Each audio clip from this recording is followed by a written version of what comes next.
said to her everything that the Lord had me to say to her about forgiveness. And even though you've done all this stuff for these people, and they turn their back on you, and you're saying, I can never forgive them. She said, I just can't forgive them, Rose. I'm like, surely you can. I said, just think. And she said, well, now I ain't trying to say I'm perfect, because I done some stuff to some people too, and it's probably coming back on me. I said, whether you've done something to somebody or it's come back on you, I said, you've been forgiven. And I was able to give her the word on forgiveness, a little mini sermon, without slamming Jesus, Jesus, Jesus in her face. And she was about in tears, and she said, I really needed to hear everything you just said. And she went on to say, I apologize for taking up so much of your time, because you stopped by here to get stuff for your son for baseball. And I threw all my stuff on you while you sitting in your car waiting on your son. And, you know, I ain't smiling, but inside I'm smiling, because I'm thinking to the Holy Spirit. I said, Holy Spirit, you set this thing up. Yeah. Because she think she was taking up my time. But really, see, when you're playing, it's like when you play a game, and Satan throw in his stuff, and then the Spirit of the Lord, we get a chance to throw in our stuff. Well, a lot of times late at night, a whole bunch of wrong stuff has been thrown around. Because you know, they say when it get dark, a whole bunch of stuff start happening. Wickedness start happening. And I just want to scare the lady, but I want to jump up my car and start dancing in that parking lot. When she was saying, I really needed to hear that. She said, because now I can really, you know, forgive them and not hold all this that was inside of me. She said, and believe it or not, Rose, she said, before I talked to you, she said, all this time, because I don't know how, I think she's been dealing with this thing for a little over maybe a month or two. Because I had heard a piece from my son, but I didn't understand, because it was nothing but what she told me. I heard it from a child's point of view, and I thought it was about little children not getting along. That's what I thought it was. Two little kids, best friends, and the kids ain't friends no more. That's what I thought it was about. I had no idea it was really about two grown adults. That it started with the children and went on up to the adults. And you know, when get to adults, it can get like a fist ready to fight and get really messy. Adults can act up worse than children sometimes. I'm talking about kids fighting. And so this thing had done blew up for the last few months. And she said, Rose, she said, you know what? I really needed to hear that from you. She said, because the whole while I've been dealing with this thing and mad about not forgiving the person or what they had done to me, she said, I was feeling all this stuff inside my stomach. I've been sick. I've been having all kind of issues in my body since the day it started. And she decided she would never forgive them. She said to me last night, she said, I feel like a weight just been taken off my shoulder. And she's a large sized lady. And she said, I just feel like something just don't left me. She said she was feeling sick the whole while she had been dealing with this thing. Yeah. And I'm thinking to Jesus, the Spirit of the Lord, I said, you got me outside, Lord, 1 something in the morning. And it's really not about that baseball stuff, because you know, baseball games, they happen all the time, year after year. I said, it wasn't really about the baseball equipment. Yeah. You had that equipment, get lost, you had to sit that coach off wherever you sitting to. So we can meet with this lady that don't even believe. Yeah. And she said, well, I guess God, you know, he put these people in my pathway to teach me, and also for me to continue to learn to love the people. Yeah. After they did her so wrong. She said, I don't spend thousands of dollars on this relationship with this family. I don't help, I don't bend no backwards, I don't did everything. Yeah. Time and money, she said. And I'm looking at them like, time and money. You know, you're looking at the money you spent and the time you spent. And here it is, you're not doing the main part, which is forgiving. Yeah.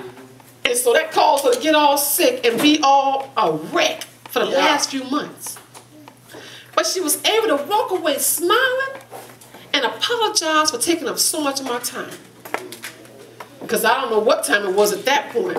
Because I just let her get it all out. And I just, you just let them get it all out. So you can, when it's time for you to speak, you can fill them back up with the good stuff. Yeah.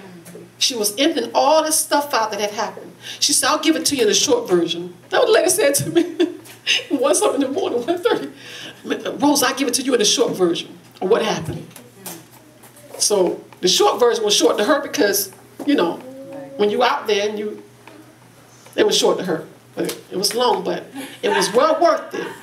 The outcome was well worth it. Yeah. Me being in that parking lot that time of morning.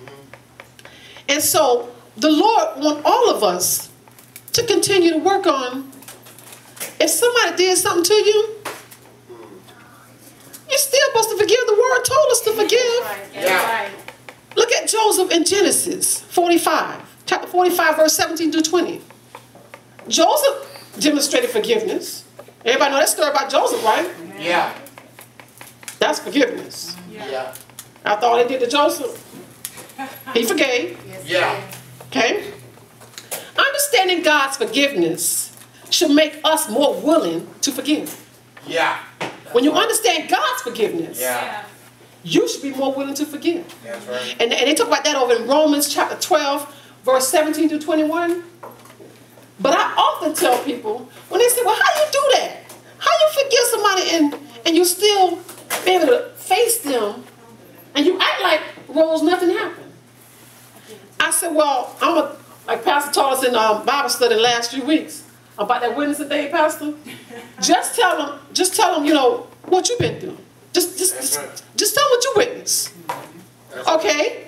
Well, if I witnessed somebody doing me real wrong, when I was out, when I wasn't in the world, well, I was. Yeah, I was. I wasn't walking in my salvation. Right. And I was dating this guy. And I was between home here in Tampa and back in Las Vegas. I had my apartment back in Las Vegas.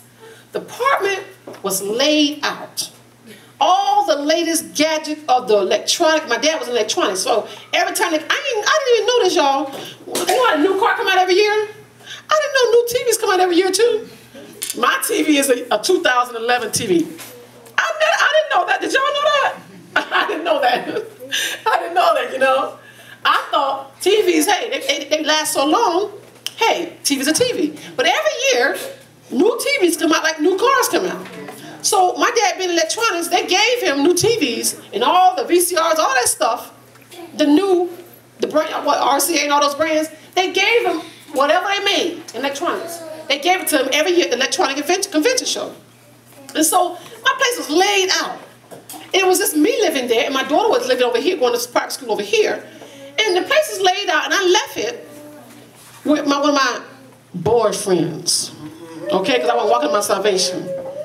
I left it with my, what we call it? I was shaking up, wasn't it? I was shaking up. My boyfriend that I was shaking up with.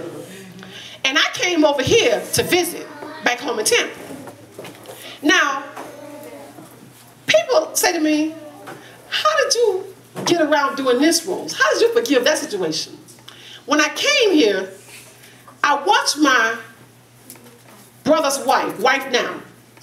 And y'all heard this testimony, the bride that planned the wedding without the groom. Yeah. Remember that one? Yeah.